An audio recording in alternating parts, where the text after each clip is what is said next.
ukomeye ni Yesu Kristo. Iyo turi muri Yesu tuba dufite ibyishimo bidaheka. Nukuvuga kuko ni ibintu bidashobora guheka. Tuba dufite ibyishimo Bibiliya ivuga ngo twoba duhari. Nukuvuga ngo ibyishimo byacu turabigira turi hano ku isi. Twanafa tukabiryamana mu kuzimu. N'umunsi wo kuzuka tukabizukana. Kuko ibyishimo byacu bizubakiye kuri Yesu Kristo. Haleluya. Nico gituma kubaha ku mukristo birakenewe. Haleluya. Nubona umuntu ukijijwe utubaha burya ntabakijijwe. Ni emotion. Haleluya. Paulo yavuze amajambo akomeye. Aravuga ngo dutumbire Yesu wenyine. Ngo niwe banze ryo kwizegwa, niwe musingi, niwe fondation, niwe wo kwizegwa. Nukuvuga kuko ibindi byano ku isi byose ushobora kubyizera bikaheka, ariko Yesu, haleluya, ngo niwe banze ryo kwizegwa. Kandi ngo niwe uzadusohoza mu ijuru, niwe uzatugeza mu ijuru amahoro. Ngo kuko Yesu ngo yihanganiye ibintu bikomeye. Yesu yihanganiye umusaraba. Umusaraba ni ikintu kibi cyane. Mu Bayuda icyo byari bisigura no kuvuga kuko ku musaraba hajaga umuntu ruhebwa. Wagaze ukora ibintu bene bya bindi abantu bose bakamuvaho. Aba bandi bene barya babicanyi bazabibisha imbunde bakibisha ibyuma byose muzi. Yesu yemera kuja ku musaraba kugira ngo aguheshe agaciro, aguhe umusingi. Kandi Yesu yari afite imbaraga n'ubushobozi bukomeye bwo kwanga kuja ku musaraba. Ntawe ari no kumushobora iyo ataja kwicisha bugufi. Ntawe ari no kumufata. Nimuza mwumva abasirikare boherera kumufata. Yababwira ngo ese mwaje kureba nde? Bamuvuga bakaza bikubita hasi. N'imbaraga zari zimurimo. Ariko Yesu ntiyakenera kwerekana imbaraga zimurimo. Yicisha bugufi. Yemera gupfa urupfu rukomeye rw'agasuzuguro. Haleluya. Urupfu rwo ku musaraba.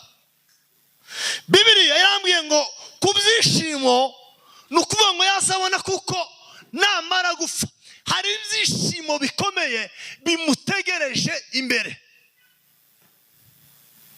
Ngo ntiyita ku isoni zo kuja ku musaraba, ahubwo yarebaga ibyishimo nyuma yo gupfa, nyuma yo kubambwa, nyuma yo gutukwa, nyuma yo gusuzugurwa, akabona ibyishimo biri hari imbere. Haleluya. Cyo gituma umukristo wakijijwe neza ntiyita ku majambo ariyo yose. Niyo umubwira abona kuko ibyo uhawe uvuga n'iby'akanya gato, kuko bayubakiye kuri Yesu. Imbaraga ziba mu kubaha n'imbaraga zikomeye kuko zikomoka muri Yesu Kristo. Nico gituma Paulo yavuze n'amajambo aravuga ngo dutumbire Yesu wenyine, ngo niwe banze ryo kwizegwa, kandi ngo niwe uzadusohoza rwose, niwe uzatugezayo. Haleluya. Niwe uzatugezayo, niwe uzatuma twishima. Ubuzima butari muri Yesu nta munezero, nta munezero. Nico gituma iyo turi muri Yesu tuba twubakiye, nico gituma tuba tunezererwa tukumva turishimye. Haleluya. Paulo yavuze amajambo akomeye aravuga ngo Yesu niwe musingi wo kwizegwa. Nukuvuga kuko nta wundi uzodusohoza mu ijuru amahoro, nta wundi uzoduhurutsa amahoro. Ibindi byose tubona hano biza bigenda bibiheka, bikagenda bibika. Hano mu isi uzuvukana n'abantu bwaca bakagira ibibazo bigiye bitandukana bagapfa, wari uzi kuko muzakomezanya ariko ntimukomezanye. Hano mu isi ababyeyi bazakuzara ukazuga ngo muzohorana igihe niki, ariko bwaca bakagusiga. Ariko Yesu yituvuga Yesu ntaza duta, ntaza nabitekereza, azabana natwe mu buzima bwose bwa hano ku isi. Naganire n'umuntu arambwira ngo iwe ngo azabona ngo Imana yaramutaye. Ndamubwira ngo Imana ndiyo guta ngo ubeho, nukwibesha. Amen. Nukuvuga ngo hari izindi mbaraga ubona ariko izo mbaraga sizo. Yesu ndiyo guta, Imana yo guta ntiwubaho, ntiwomenya naho uri, kuko ubwenge bwatuzanye hano buturuka ku Mana, ntabwo buturuka ku wundi muntu ari we wese. Kuba twaje hano hakaririmbwa ziriya ndirimbo, hagakorwa ibi bikorwa byakozwe hano, nuko twubakiye muri Yesu, nuko dutekereza imbaraga za Yesu Kristo. Haleluya. Ibyishimo byacu twebwe abantu bari hano ku isi, nukuvuga ngo bitari muri Yesu bihinduka agahinda gakomeye. Nukuvuga ngo iyo tutishimiye muri Yesu Kristo, wundi munezero wose hano ku isi uzuvamwe intambara. Amen. Muzamuyibona ku bantu benshi, muzi abantu banywa b'inzoga bazabatangiraga bishimanye. Jewe naretse inzoga kubera impamvu imwe, kandi ndayireka kugeza ubu sinza numva inyota y'inzoga. Nzabona abandi bavuga ngo bazumva ibintu by'inzoga bishaka nko ariko nje nayiretse umunsi umwe, ndavuga ngo sinzosa kuyimwa, kubera kuko wari inshuti yanje, twarajanye ngo dushike abari we dukorogana. Ibintu bitubakiye muri Yesu bigira ibibazo bikomeye. Abari we nukuvuga ngo abari we dukomeretsanya, nukuvuga ngo haba inguma. Ibyishimo by'isi, mwumva ibyishimo by'abantu b'isi, uzorebe ibyishimo by'hano ku isi, iyo wabigendeyemo cyane bitarimwo Yesu Kristo, biza biguhindukira umubabaro, ukicuza, ukareba icyo wakoze ukakibura. Ariko iyo turi muri Yesu Kristo, ibyishimo byacu ni Yesu Kristo, niwe musingi. Nicyo gituma tuba tunezererwa, tukumva turishimye. Amen. Bikavamwo n'imbuto zikomeye. Imbushaka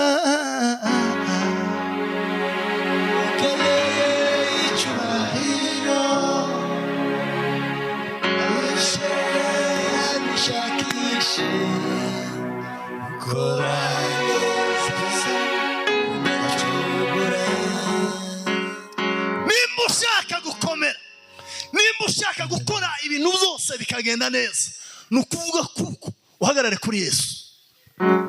Amen. Amen. Nimba ushaka gukora gahunda zose, wubahe, imbaraga ziba mu kubaha Yesu. Hari imirimo myinshi Yesu yakoze hano ku isi itaravuzwe.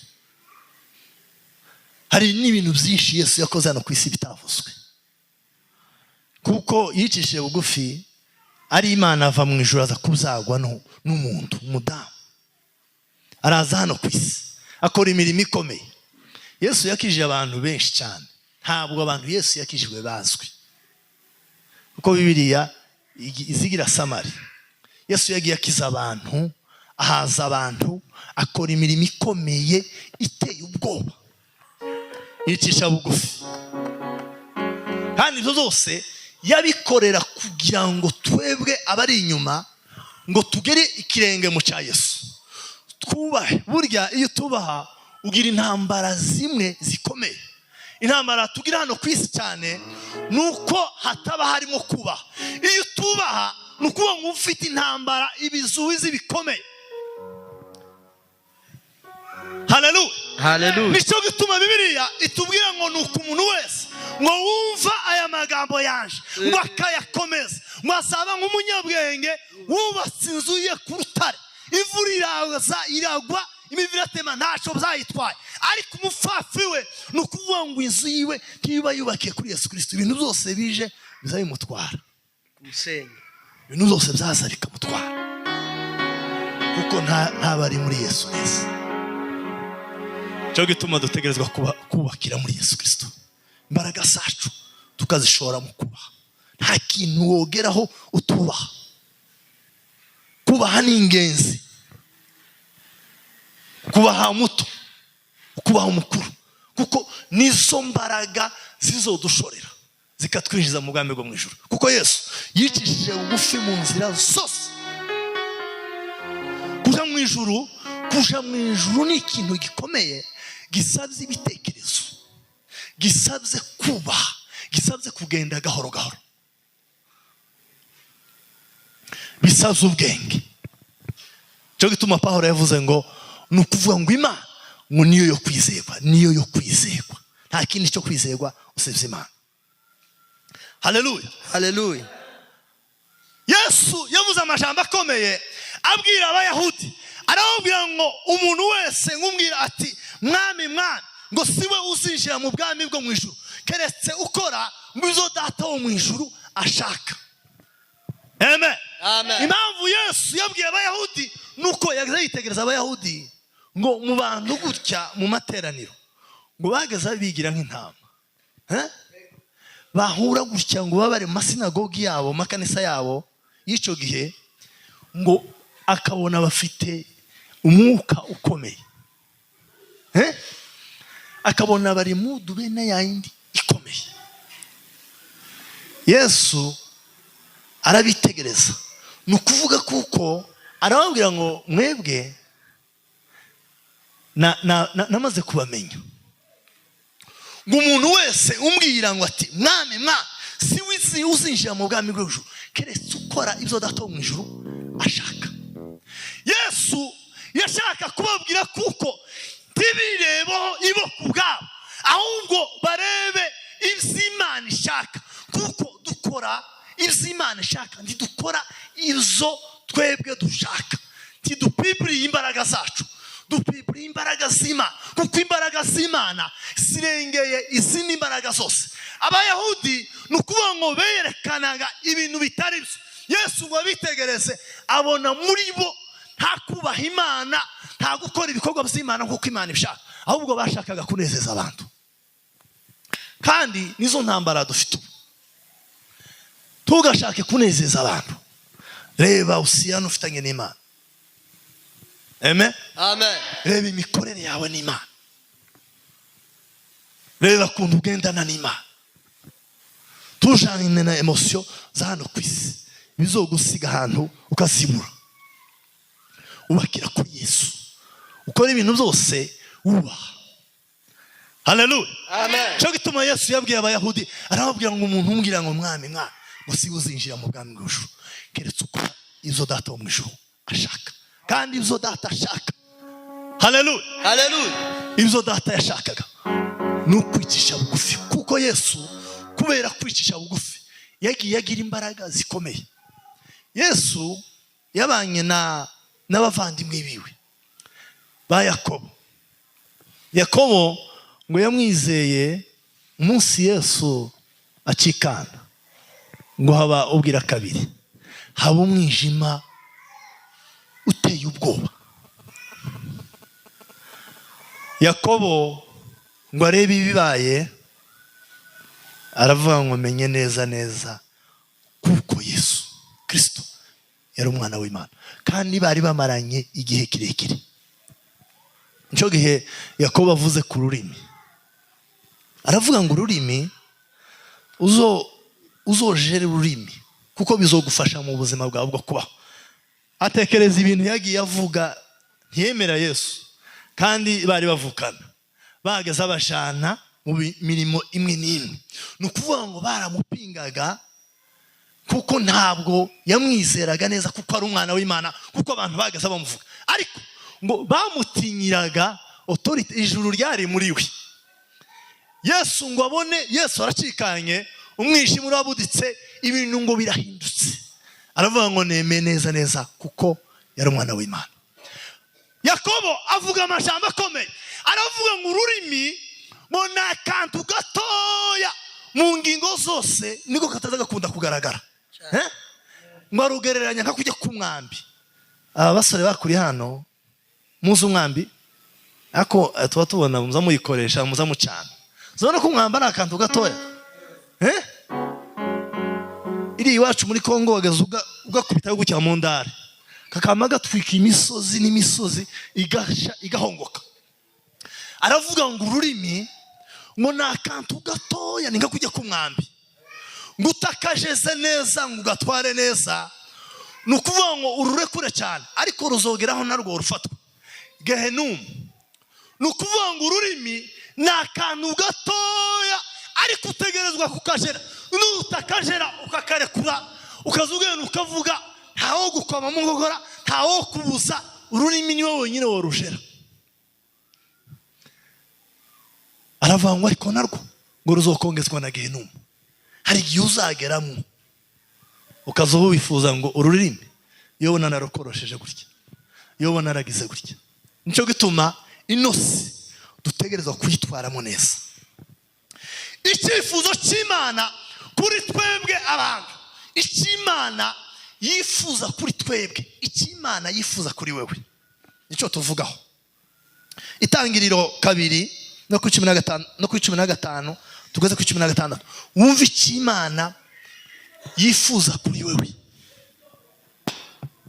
Dusomere Itangiriro 2 no ku 15. Itangiriro 2 15-16. Ego.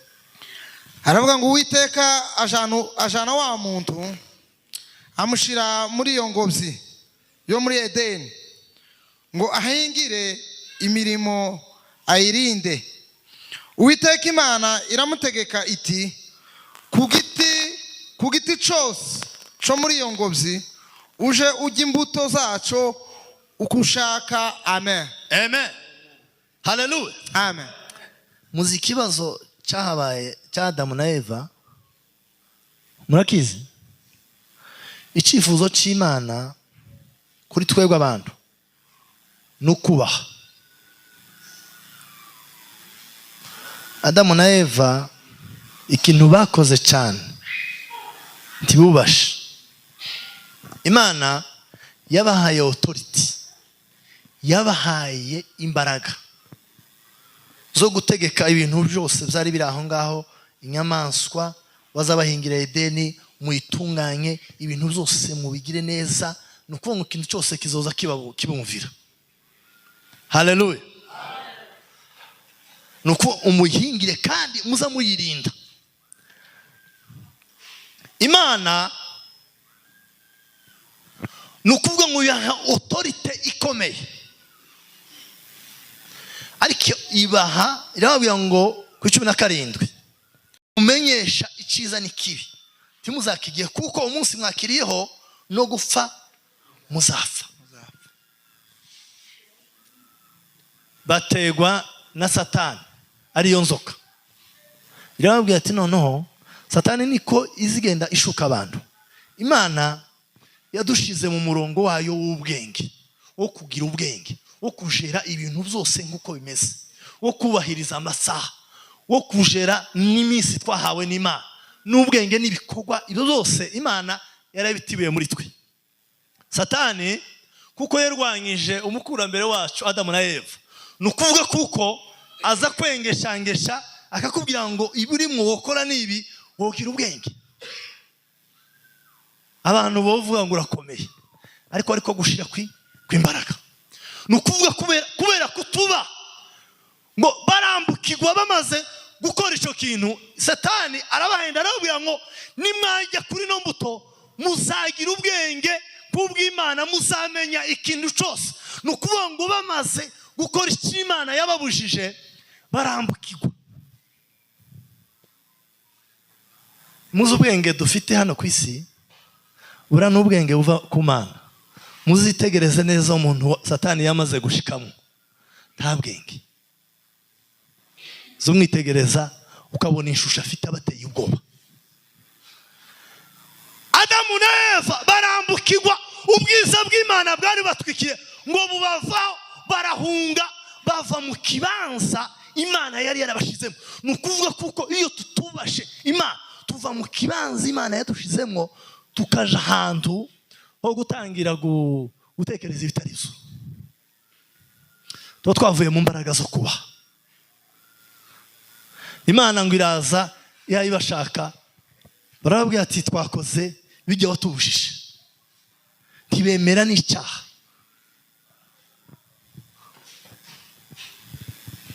Umuntu akazafata icyaha akagishyira ku wundi. Nizo ntambara dufite kuri none ubu nyine.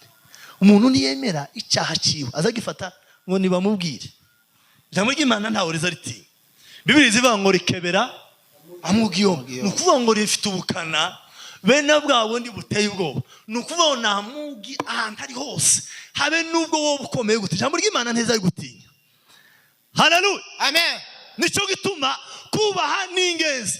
Umugabo akaba ati wa mugore wampaye, umugore tiya inzoka satani niwo wampenze. Nukuvuga Imana ibaha n'igihano gikomeye. Nizo ibibazo mubona tugira. Haleluya, amen. Nico gituma kubaha ku muntu ari we wese n'ingenzi. Itubasha ugenda uva mu bushake bw'Imana, ugenda uva mu masezerano mu by'Imana yaguhaye, ugenda ubwenge bushira. Iyo uva mu bukristo ubwenge buza bugenda bushira. Iyo ugenda ugabanuka mu gusuzugura buri muntu wese, ubwenge buza bugenda bushira. Amen. Reka dusome hano muri Samweli wa mbere 5, mwumve kuntu ubwenge bwashiranye Sawuli, umwami utegeka igihugu, kubera kutubaha. Ubwenge buramushirana kugeza igihe yarwaye kubera kutubaha Imana. 15:22 Samweli wa mbere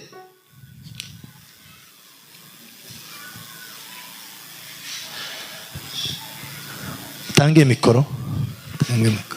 Dafite mikoro. Samweli wa mbere 15:22 haravuga ngo Samweli aramusubiza ati,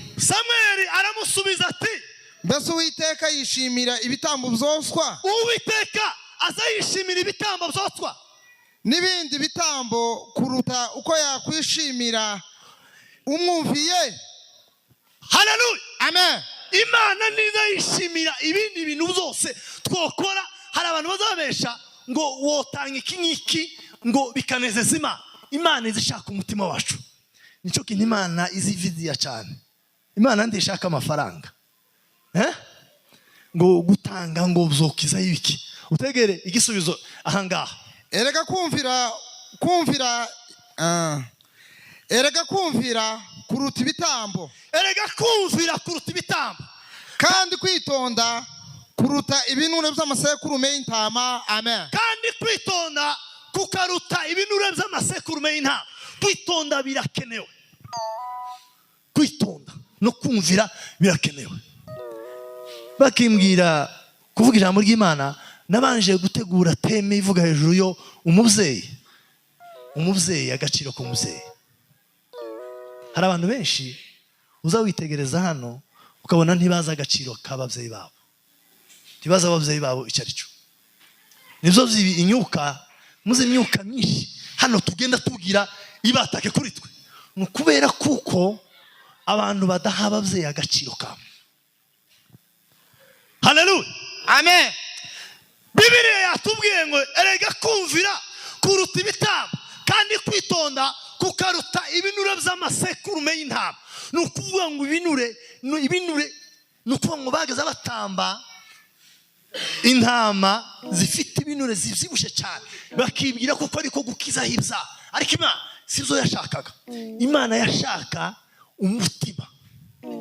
Imana ibishaka umutima wacu. Imana ibishaka kuko tuyumvira. Imana ibintu byose twadukora hano ku isi, Imana ishaka kuko twicisha bugufi, twumvira, tukitonda. Haleluya, amen. Niho tuzagira ibyishimo birambye, niho tuzagira ibyishimo bikomeye iyo twumviye. Haleluya, amen. Bibiliya izitubwira ngo uyu munsi Mose yabwiye Abanyesirayeli abategeka kumvira Imana kuko nico gikenewe. Arabwira ngo ibi byose muzamukora nta mbaraga bifite, nta shingiro, nta musingi. Arabwira ngo muzamwumvira Imana kuko nico gikenewe, kuko nitwumvira Imana. Haleluya, nitwumvira Imana, kandi Imana tuzoyibonera ahandi handi. Imana uzoyibonera mu muturanyi wawe, mu mubanyi wawe, mu mirimo mukora. Hari abantu benshi bazabibwira ngo akibwira kuko hanze akaba umukristo, mu nzu akabashindikana. Imana ishaka kuko wumvira mbere ku babyeyi bawe, ku babyeyi bawe bakubyaye. Imana yaciye mu buhanga bwo kugira ngo ubeho. Niba utegerezwa kumvira abavukanye n'abandi, kubaha no kumvira bigasohoka bikagera ku bandi bantu ari bose. Haleluya. Nukuvuga ngo iyo tubikoze gutyo, nukuvuga imbaraga z'umwijima, imbaraga za Satani zirwanya amasezerano yacu ntaho zoca. Bibiliya izivuga amajambo akomeye, aravuga ngo nimba ushaka kuramba iminsi myinshi ngo wubahe so na nyoko. Ntimubizi? Nimba ushaka kuramba iminsi myinshi, iso cyangwa mama wawe yo kuvuma ugapfa igihe kitaragera. Urabizi? Urakaza umubyeyi wawe akakwaturaho ikintu, nukuvuga ngo ibintu wari ufite kuzageraho ntubigereho. Imana ishaka kuko twumvira, kuko ibintu byose turonga bituruka mu kumvira no kwitonda. Mwana abantu benshi utarusa kuvuga kera akaba yavuze, ariko yashikimuhira agasanga ibyo yavuze ni for nothing, ntacyo bimaze. Nico gituma kwitonda ni ingirakamaro ku muntu wese ufite ubwenge bwakuzanya hano, bukagusubizayo, bukakubwira ko ushonje, wabwira ko woza ibintu ari byose ukabitunganya. Nukuvuga ngo kwitonda birakenewe, kandi nta kintu wogeraho utitonze ngo wicishe bugufi. Imana Data wa twese uri mu ijuru yavuye mu ijuru yemera guca bugufi kugira ngo twebwe itugarure. Kandi Yesu niwe nzira n'ukuri n'ubugingo. Nukuvuga kuko ntiwowe umunyagasuzuguro ngo umuntu wo kuma kuvuga gusa ngo uzoshobora iyi nzira yo kuja mu ijuru. Nyirayo wayitangiye yicishe bugufi. Ntimuza musoma Yesu muri barya abantu bamubambye bamukubise, amajorite ngo hari hagwiriyemo abo yakijije. Hari hagwiriyemo ngo abo bari baranyunyutse amaguru arasoba muzima. Nukuvuga ngo bari afite ibibazo byinshi bitandukanye. Muri barya abantu ngo nibo bavuze ngo Yesu ngo nabambwe. Kandi Yesu yarebaga ibiri mu mitima yabo, yazabona ibirimo. Ariko Yesu yemera gupfa kugira ngo dukire. Nta kintu twogeraho tudafite kubaha birakenewe ku muntu ari we wese. Dusome mu Gutegeka kwa 2 niho tuje kutukurangiriza. Hari Petero, Gutegeka kwa 2:26 no 13. Hari ikintu Petero yigeze gukora. Abayuda aribo bari abafarisayo, igihe bari bafashwe n'umwuka wera, imbaraga z'umwuka, abantu bageragezaga kubacokora ngo biciye mu nzira nyinshi. Umuzi iyo wakijijwe uzugira ibintu byinshi bikurwanya. Umupagani nta bizubizi byo mu rutani, ni ibiki byo mu rwanda ntabyo. Noneho ngo bagira ibizizi ntibari barize, batangira kubacokora, kubaremamo ibintu n'ibiki no kutumvira. Petero aja kubaha igisubizo, aravuga ngo ese ngo Petero n'izindi ntumwa ngo barabasubiza ngo ati ibikwiriye kumvira Imana no kumvira abantu niki gikomeye. Petero ngo babwire gutyo ngo baratangara n'icyo kibazo kumvira Imana. Kandi abafarisayo ikintu cy'Imana cyahoraga mu kanwa, kuguma kuvuga Imana, kumvira Imana. Petero aravuga ngo ese mutubwire kumvira Imana no kumvira abantu niki gikomeye cyane. Baramubwira ngo kumvira Imana. Nuko murasubisha, nuko ngo dutegezwa kumvira Imana kuruta kumvira abantu. Haleluya. Nico gituma mu buzima bwacu imigisha tugenda tubona, ubuzima tugenda tubona hano ku isi hatarimo kubaha no kumvira, uzogenda uhura n'amadodani, ushobora no gukenyuka utaragera ku byo Imana yagusezeranyije kubera kutumvira no kutitonda. Haleluya. Some mu Gutegeka kwa 2 ariho tuja kurangiriza. Gutegeka kwa 2:26 no 16. 26 no 16. Haravuga ngo uyu munsi Uwiteka Imana yawe igutegetse kumvira aya mategeko n'ayo mateka, nuko uje ushira umutima wawe wose n'ubugingo bwawe bwose kuyitondera no kuyumvira. Amen. Amen. None ni tariki zingahe? Uyu munsi, izi tariki, aya masaha, Uwiteka Imana yawe igutegetse kumvira. Nimba utageza wumvira, ugende wumvire. Nimba utageza witonda, ugende witonde. Haleluya. Aya mategeko Imana igutegetse, uze uyashira mu mutima wawe n'ubugingo bwawe bwose, ngo kuyitondera no kuyumvira kugera ngo ugere kubikomeye. Kuko utitonze, utumviye, ntiwogera kubikomeye. Imana igutegetse kwitonda no kumvira kugera ngo uzagera kubikomeye. Jambo ry'Imana ridufashe. Amen.